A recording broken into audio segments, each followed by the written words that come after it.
We've looked at polynomial functions and rational functions, and now we're going to look at a couple of new functions. First of all, exponential functions. An exponential function will be written in the form f of x equals a to the x, where x is a real number, a is greater than 0, and a is not equal to 1. Now that's a lot to digest at once, so let's look at some examples and see what this definition of an exponential function is really talking about. So first of all, you'll notice that the 2 is the base. In our definition, the a is the base. So the definition says that the base of an exponential function has to be a number greater than 0, but it cannot be equal to 1. The second thing to notice is that the x is in the exponent, and that's where this function gets its name. It's an exponential function. Here's another example of an exponential function. Once again, the x is in the exponent, and the base is a number that's greater than 0, but not equal to 1. And here's another example of an exponential function. Let's see what the graph of an exponential function looks like. So in order to graph this function, we're going to go back to something we've done before, which is to just make a table of values. We'll pick some numbers out for x and substitute them in our equation to get a corresponding value for f of x or y. So in this case, 3 is our x and 2 to the third power is 8. When x is 2, y is 4. When x is 1, y is 2. Remember, anything to the 0 power is equal to 1, so when x is 0, 2 to the 0 power is 1. And remember that negative exponents mean reciprocals, so when x is negative 1, 2 to the negative 1 is 1/2. And likewise, 2 to the negative 2 is 1/4. Now when you graph those points, what you'll see is that we have a curve that has a horizontal asymptote, that is the x-axis in this case. The horizontal asymptote is approached only on one side of the graph, and the other side of the graph just keeps getting larger and larger. Here's another exponential function. Now if we're going to graph this one, we would do it the same way. We could pick out some values for x, substitute them in our equation for x, and get some corresponding values for y. And once again, we have a graph that has a horizontal asymptote, which our function approaches, but only on one side. Now if we compare the two graphs, you'll notice there's some similarities and some differences. The similarities are that both of these exponential functions do have a horizontal asymptote that's approached only on one side of the graph. Now you'll also notice that both of the graphs are above the x-axis. That means that neither of these functions can have points with y-coordinates that are negative. And that makes sense because if we take a positive number and raise it to a power, we'll always get a positive result. So let's look for some differences in the two graphs. The one on the left, f of x equals 2 to the x, is a function that's increasing, and it's also a function that's concave up. The one on the right, f of x equals 1/2 to the x, is a function that's always decreasing, and it's also a graph that's concave up.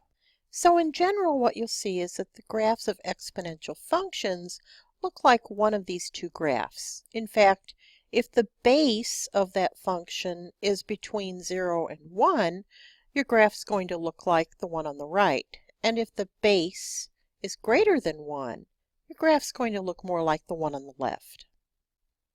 Now the base of an exponential function has to be positive, but not equal to 1. And there's a special number that we can use as the base of an exponential function that's called e. Now e is called the natural base because, as it turns out, we will often see this base of e showing up in exponential functions that describe types of growth that happen in nature. There is a formal way to find the value of e, but we really don't have to be concerned with that. We just need to know an approximate value for e. E is an irrational number. It's a number that, if we try to represent it with a decimal, does not repeat and it does not terminate. So for our purposes, we'll just use an approximation for e.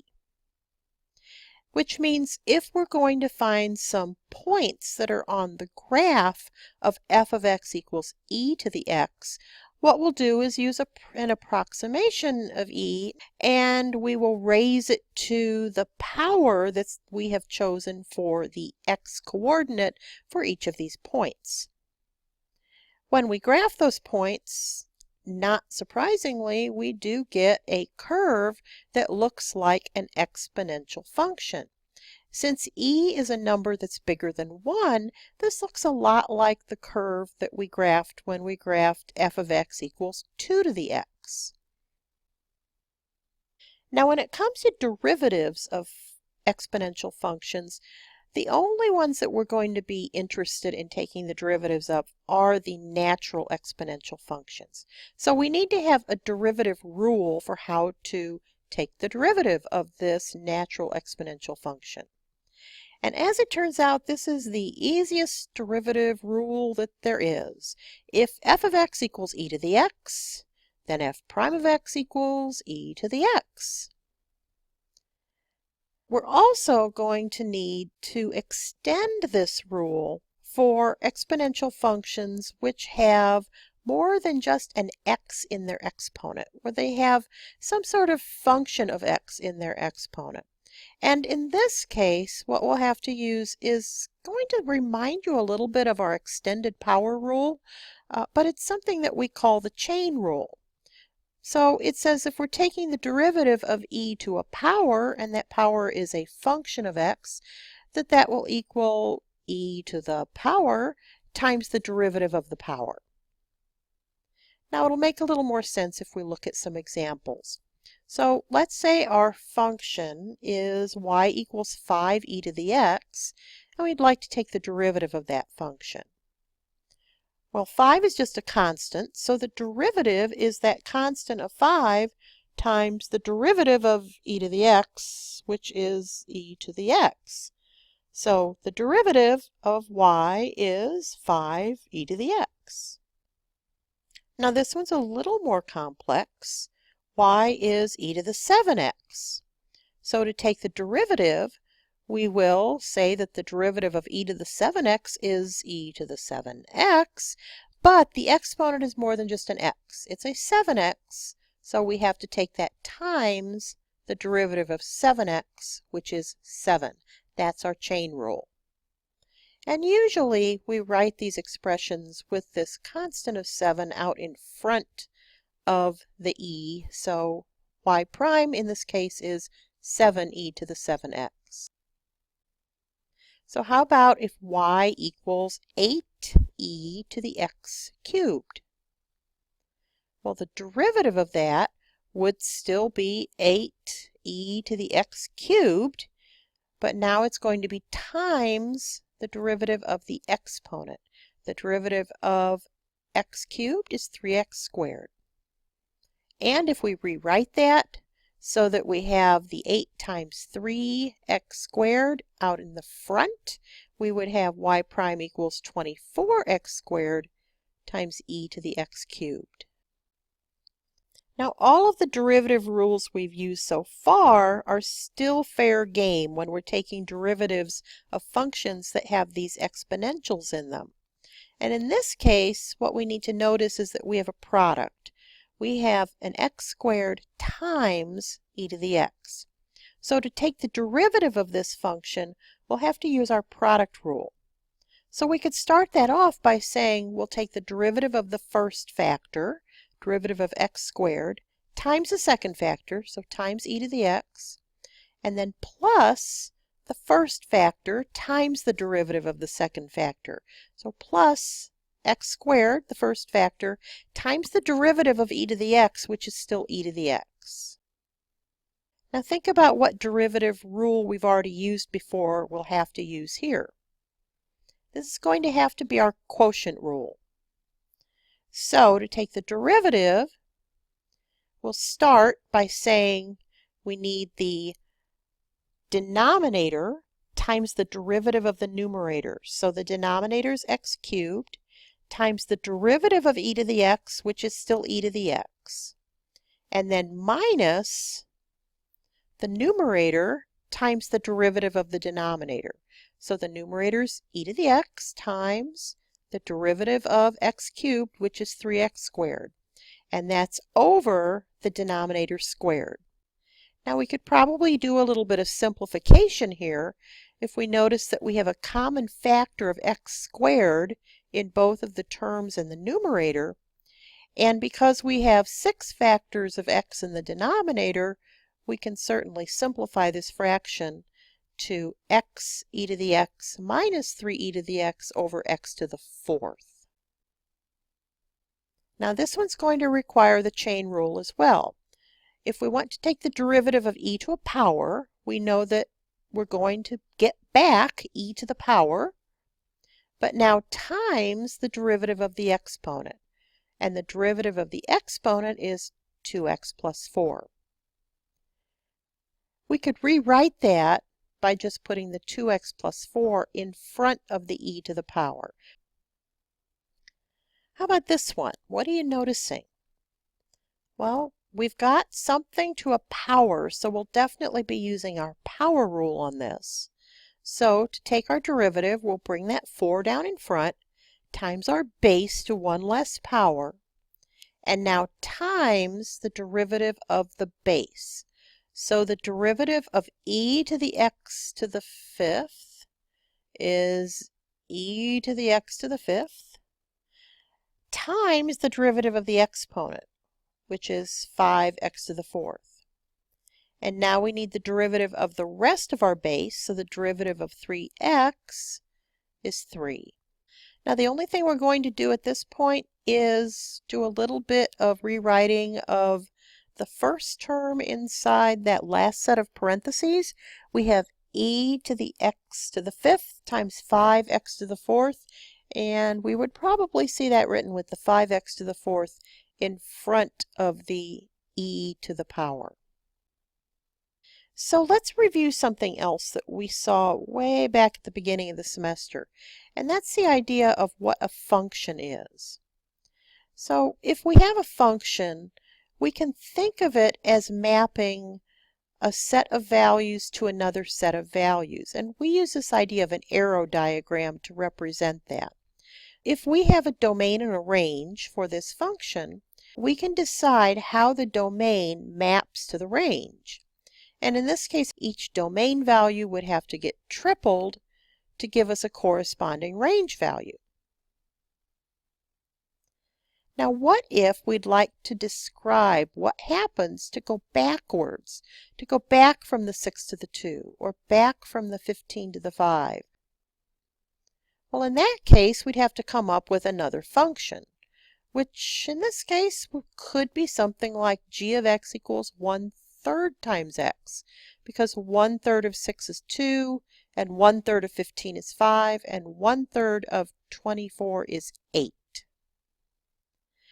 That means that this new function that gets us back to where we started also has a domain and a range, but its domain consists of all the numbers that are in the range of the original function, and its range consists of the 2, 5, and 8 that were in the domain of the original function. So what's going on between these two functions f and g? Well, they're considered inverses of each other. So if our function is f of x equals 3x, its inverse is g of x equals 1/3 x. So an inverse gets us back to where we started. What happens if we have an exponential function? Can we think of that in terms of these arrow diagrams? Well, we'd still have to pick out some values for the domain, so maybe we want 1, 2, and 3. And each of those domain values maps to a range value. So 2 to the first is 2, 2 to the second is 4, 2 to the third is 8. But what if we want to write a function that's the inverse of that describes how we go back to the numbers we started with? Well, in this case, if our original function was an exponential function, then the function that gets us back to where we started is a logarithmic function. So g of x equals log base 2 of x will get us back from our range values to our domain values. This is what you might remember from college algebra. It's the relationship between an exponential equation and a log equation. It says if a to the y power equals x, then the log base a of x equals y. So you might remember taking an exponential expression and writing it as a log expression, or taking a log expression and writing it as an exponential expression. That sort of thing can be kind of helpful when we're trying to graph a log function. So let's see how we can use that idea to graph y equals the log base 2 of x. Now normally we think of our input values for our function being our x values and our output values being our y values. Now the tricky thing here is, if we would do that and we would say, well, we're going to let x be 1 and x be 2 and x be 3 and 4 and 5 and try to get some y coordinates back from that, then we would have these expressions that we would have to try to figure out the value for. Log base 2 of 1, log base 2 of 2, and we're not real familiar with what any of those mean. So what we're going to do is use this idea that every log equation can be rewritten as an exponential equation. So we know that y equals the log base 2 of x, so that means that 2 to the y power has to equal x. So we can say, hey, why don't we put some numbers in for the y, and then to figure out what the x is, we can say that x is 2 to the y power. So y becomes our input variable this time. So if we pick some values out for y and substitute those values into our equation, x equals 2 to the y, we'll have corresponding values for x. And if you're thinking, well, that's just backwards, well, that makes sense. Remember, log functions were inverses of exponential functions. So the domain and range have reversed roles. But now what we've got are 5 good ordered pairs, 1, 0, 2, 1, 4, 2, 8, 3, and 16, 4. And we can graph our log function. So could we do the same thing with this? Y equals log base 3 of x. Well, sure, that means x equals 3 to the y power. So what we'll do is pick some values out for y and substitute them in the equation x equals 3 to the y to get corresponding values for x. And now we've got the points 1, 0, 3, 1, 9, 2, 27, 3, and 81, 4. And we get a graph that looks like this. Now think about one thing that you can notice about the log functions that's a little different than what we saw with exponential functions, and it has to do with the asymptotes. The exponential functions had a horizontal asymptote. The log functions will have a vertical asymptote. So in this case, the y-axis is the vertical asymptote. That also means that the log functions will have no x coordinates, no x values that are negative or 0. All of the x values will always be positive. Now you'll remember that we had this special exponential function called the natural exponential function, and it had a base of e. If we think about the corresponding log equation to that, that would be y equals log base e of x. Now we have a special way we can write that. If we have a log base e, that means we have a natural log. And a natural log can be written as ln, meaning natural log. So ln of x means the natural log of x. If we're going to graph the natural log of x, we can also think of that as the inverse of x equals e to the y, and just like we did with the other log functions, we can use that equation to find some values for x that go along with values of y.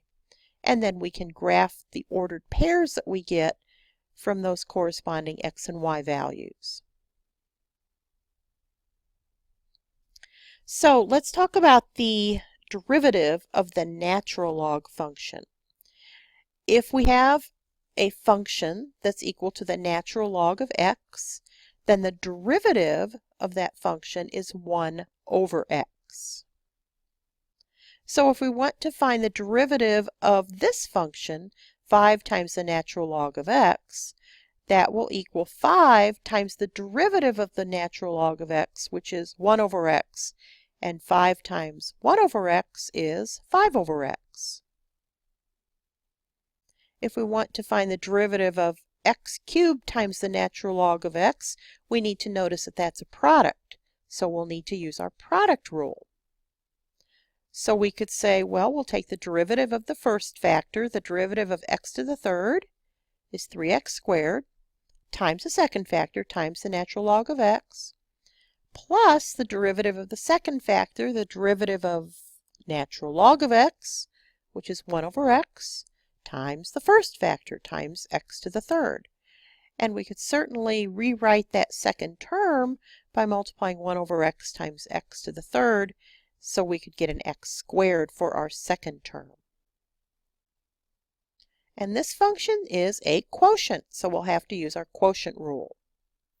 So the derivative would be the derivative of the numerator, 1 over x, times the denominator, x squared, so x squared times 1 over x, minus the derivative of the denominator, so that would be the derivative of x squared, which is 2x, times the numerator, over the denominator squared.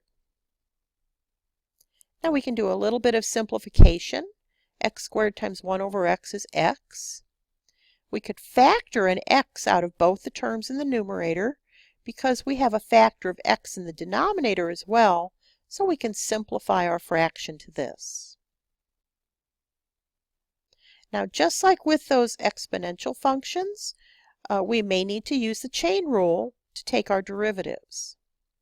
So if we have a function that's the natural log of 7x, and we want to take its derivative, we can say, well, the derivative of the natural log of something is 1 over the something, so 1 over 7x, but now times the derivative of 7x, which is 7.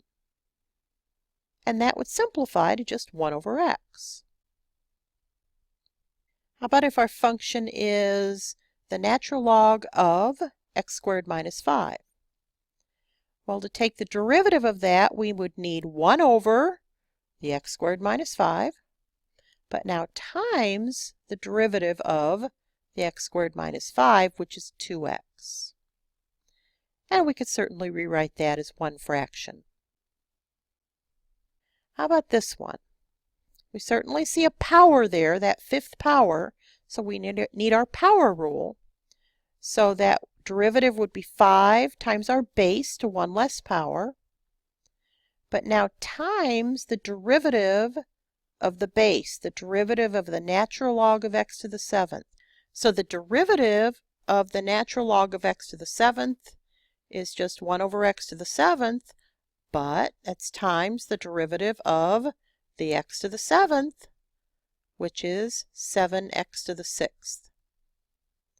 And we can certainly do some simplification of the 1 over x to the 7th times the 7x to the 6th times the 5.